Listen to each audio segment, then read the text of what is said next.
Hello, Thunder Wizards.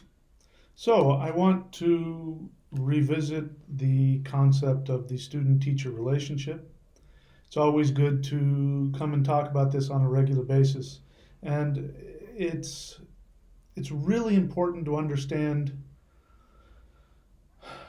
how you can make the most out of your study and your learning. That's really what this is about. I want to be really clear about something. I have no attachment to being a teacher.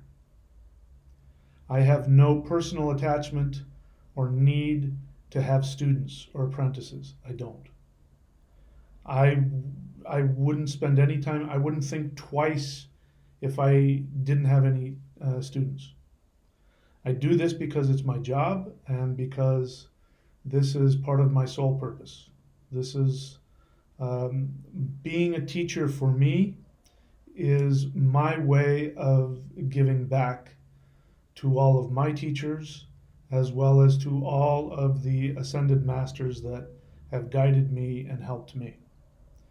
I am not the one who wants to do the teaching here. They are the ones that want to do the teaching through me. So you can believe that or not. I know that sounds really, lofty and out there. And listen, there's a lot of false teachers out there, and a lot of people who want to create cults. So please don't think that I will be offended if you don't believe me. I swear that it won't bother me if you don't believe me. It's the truth.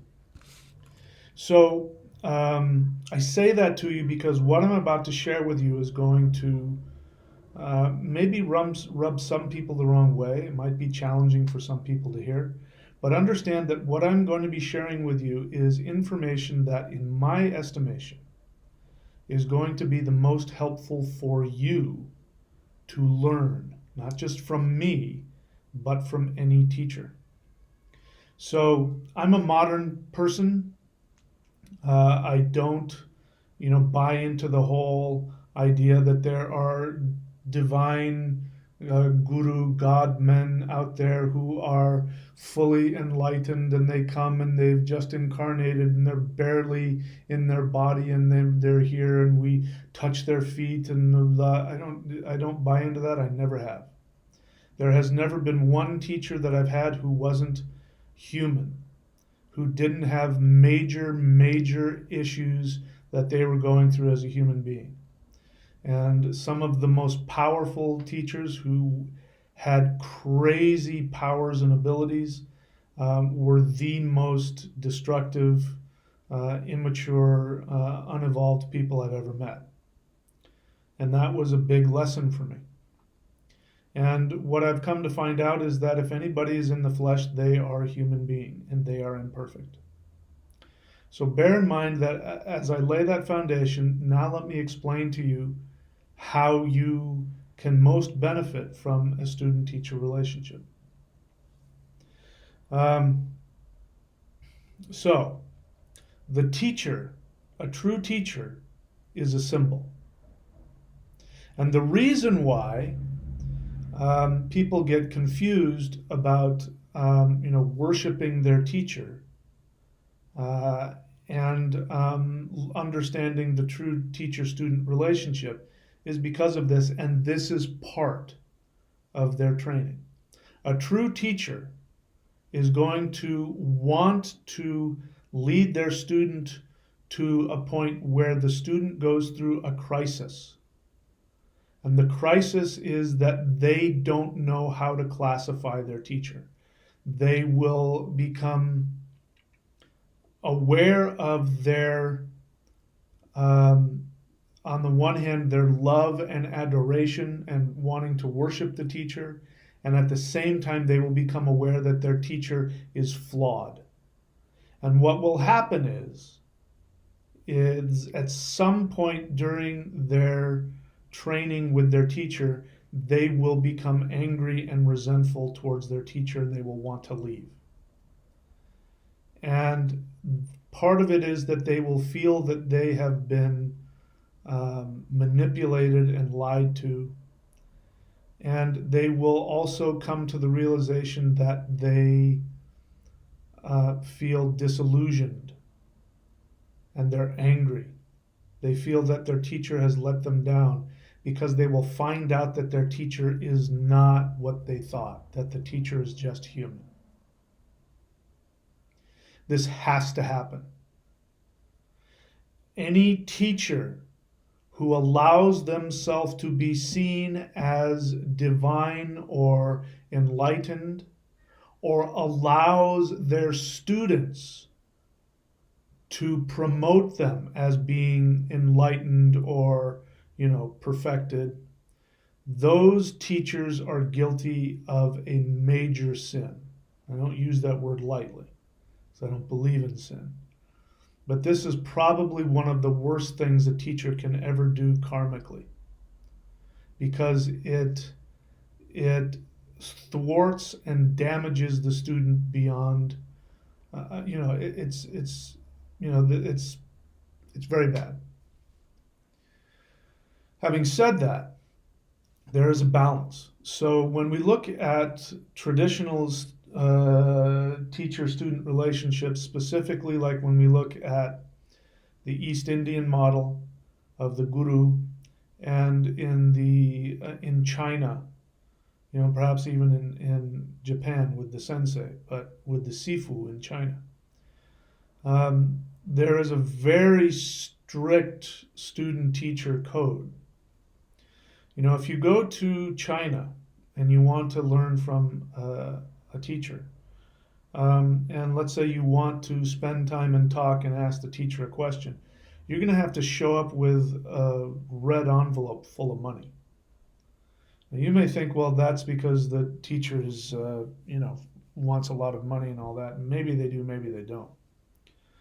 But without that kind of respect, you won't get access to the teacher. In India, you are encouraged to go and kneel at the teacher's feet, to touch the teacher's feet, to kiss the teacher's feet. You are encouraged to take the teacher's picture and put it up on your altar and worship it like a god. And there's a reason for that. Now, again, any teacher who does not understand that they are only a symbol and does not seek to eventually help the student make the transition to move from worshiping the teacher to worshiping their own inner guru is not a true teacher. However, there has to be this in the beginning. Otherwise, they're not a teacher, and that's fine. If you're not destined to have a teacher or be a student, then you'll never see anybody as being anything other than human, ever. And that's perfectly fine. There's no reason for that. But a true teacher is a channel from their higher guides. If a student comes to learn from a teacher and says, I want to be your student, what that student is asking, whether they realize it or not, is they want to sit at the feet of the higher masters who are being channeled through the teacher. The teacher is just a symbol. Now, the student doesn't know that, and that's part of the deal. They see the teacher. There's something about the teacher that they have this unbelievable attraction towards. There's something about how this person looks, how they carry themselves, what they say, what they do. If they're teaching you martial arts, especially like, energetic martial arts, they're going to have a power. And the student is going to be like, oh my God, that guy has unbelievable power. And you'll turn them into a martial god. If this is somebody, the traditional teacher who sits and talks about whatever, then their words will have an impact on you in such a way where you'll be like, oh my God, this person is so wise. This is the wisest being in the universe.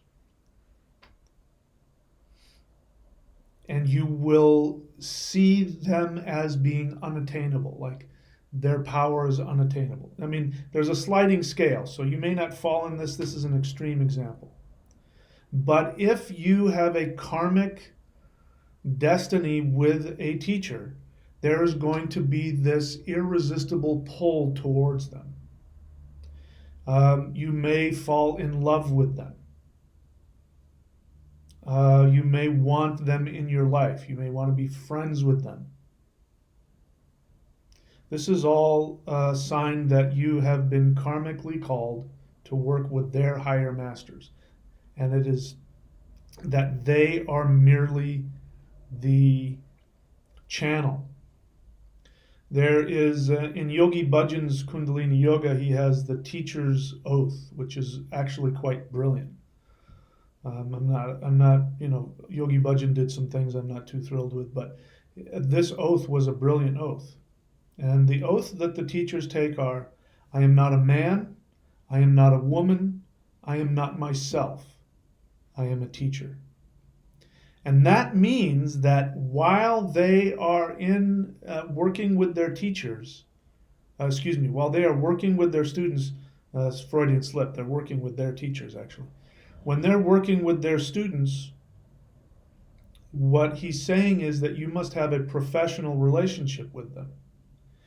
I am not a man, I am not a woman means that you're not allowed to have romantic or sexual feelings.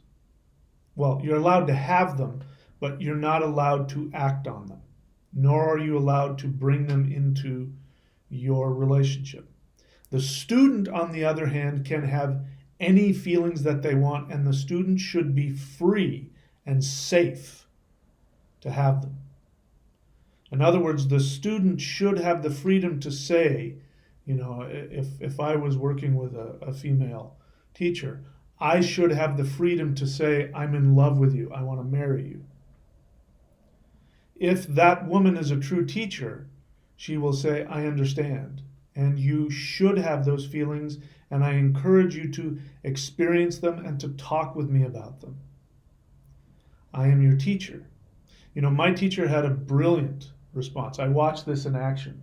There was a woman, she's still working with him. She no longer has this attachment to him, but she wanted to be with him sexually. She wanted to be his romantic partner. And she would say in front of everybody, but we belong together. I want to be with you. Why won't you be with me? And he would say to her, if you can convince me that being with you is the best thing for your training, I will do it. Now, obviously, she never was able to do that because there isn't. That is a violation. You can never, ever, ever do that. If somebody comes to you as a student, that is a karmic bond that can't be broken. In this lifetime, that's it. You can't change that. It's because, what would happen is, number one, the student may think they're in love with the teacher, but the truth is that they're not in love with the teacher. They are transferring. This happens with psychologists as well, that their patients will transfer their love for their mother or their father, or, this is what the romantic love is as well. It's a transference, meaning that it has nothing to do with the therapist. The therapist, understands that you don't even know me, but you see me as this symbol of authority, and what you want is connection. You want mom and dad's love, and you're transferring that onto me. You're sexualizing your desire for mom and dad's love. That is what it's supposed to be. If it's a non-sexual transference, then it will be the worshiping of the mentor, and which will then turn into worshiping of the child's worship of the father and the mother. And this has to happen because the job of the teacher and the job of the therapist is exactly the same in this instance, to heal that. So that is why a true teacher will say, yes, of course you're in love with me and you want to marry me, and I want you to share those feelings with me whenever you have them. Now, here is what is going to happen. At some point, the student will want to leave. And the student wanting to leave will be not wanting to face the death of their relationship with their mother and their father. This is why students leave me. And this is why many students will, at some point, seemingly out of the blue, will want to start a fight with me. And a lot of times they do it online. This is unique to me, but what will happen is somebody will comment on one of my videos. I've said something that sparked them and they didn't like it. And they'll put something, sometimes they'll be passive aggressive, sometimes they will just come right out and say, I don't agree with you. And I will come and I will do my job and I will, say, well, this is how I see it. And then boom, because I've disagreed with them, I've crossed some line. I mean, some of the times people, the things that they accuse me of, unbelievable. I mean, one woman accused me of being a misogynist, which I am anything but. Anybody who knows me, I love women. I love the feminine. That's happened more than once, by the way. And what has happened in those instances is that student is on the verge of healing their traumatic childhood issues, and they're unconsciously becoming aware that the fantasy of me is starting to crumble, which means that they're starting to get in touch with the anger and the hurt and the betrayal that they feel towards their father, their mother, or whomever. And because I am the transference, now they're finally able to get in touch with their rage and their anger and their hurt. But they're still not ready to disconnect. So instead of coming to me and saying, I'm angry with you, I feel that you have betrayed me, or you said this and it pissed me off, instead of coming to me with that, which would then we would go, wow, that's really powerful and that's really amazing. You're on this path to healing. Let's explore that so you can heal it. And you can change your experience of me, and I can actually become your teacher. Instead of doing that, they want to hold on to the messed up idea they have of their parents, and they don't want to kill their parents. And so instead of killing their parents, they kill the teacher. They commit psychic murder on the teacher and they walk away. And they justify it to themselves. And that's as far as they go. I've become used to this. Now, I have run into this with my teacher. I mean, I never had any sexual feelings for him, but there were times when, now, more times than I can count, where I was sure that he didn't know what he was talking about, and that he was working against me, and that he had it in for me, and that, why isn't he being fair with me, and why is he doing this, and why is he doing that, and like knockdown, drag out fights with him. And he always said the same thing. He always said, I want you to have whatever feelings you have. And he would raise his voice and he would he would match my energy. And then he would say, you're free to leave whenever you want, but my job is to help you with your unconscious resistance. This is unconscious resistance. I am not that person you think I am. This is about your mom and your dad. Talk about those feelings. And to my credit, I didn't leave. I stayed with him. It's been over 20 years now. And so I'm not surprised when students come to me and they go through this. Now, here's where it comes to. So you're thinking to yourself, what does that have to do with me? So if somebody wants to just have a one-off session with me, they can do that. They can go and purchase a session with me at career.thunderwizard.com. You can see the link right up here. They can purchase a one-off session with me. If you want 5 sessions with me, 10 sessions with me, you can do that one at a time. And there's no commitment. You're not committing yourself to being my student or my apprentice. You're just using me at your convenience whenever you want, and you have full control. You don't have to worry about a relationship. You don't have to worry about any of that. Or even the student-teacher relationship, you don't have to worry about that. But if you're wanting to be my apprentice, the same rules apply. You can leave whenever you want. I have no power. Even if I did, I wouldn't use it. I have no power to make you move that mouse and click on, when you go to thunderwizard.com and click on, you know, whatever it is, the apprentice one that goes for 108. I'm gonna see what that is. Sorry, that was a telemarketer. So anyway, as I was trying to say, so if you're, if you don't want that kind of relationship, that's fine.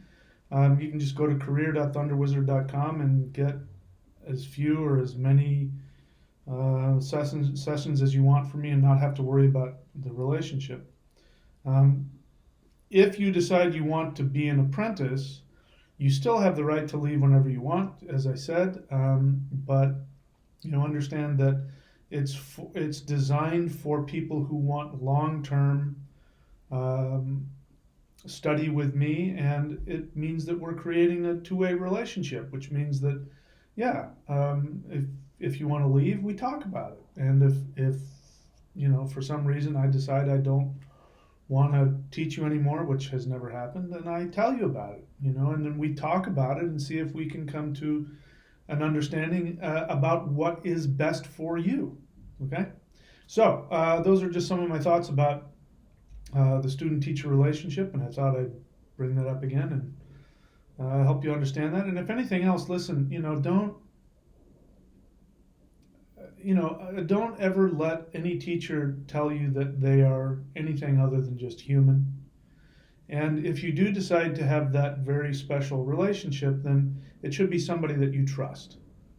And meaning that you trust them implicitly and that they have earned that trust. And if they haven't, don't give it to them. Very simple. Don't give it to them. But, if somebody is your teacher, then they should have earned that kind of respect. And if they haven't, then don't waste your time or theirs. Anyway, I wish you all the best, and yeah, more to come. Talk to you guys later.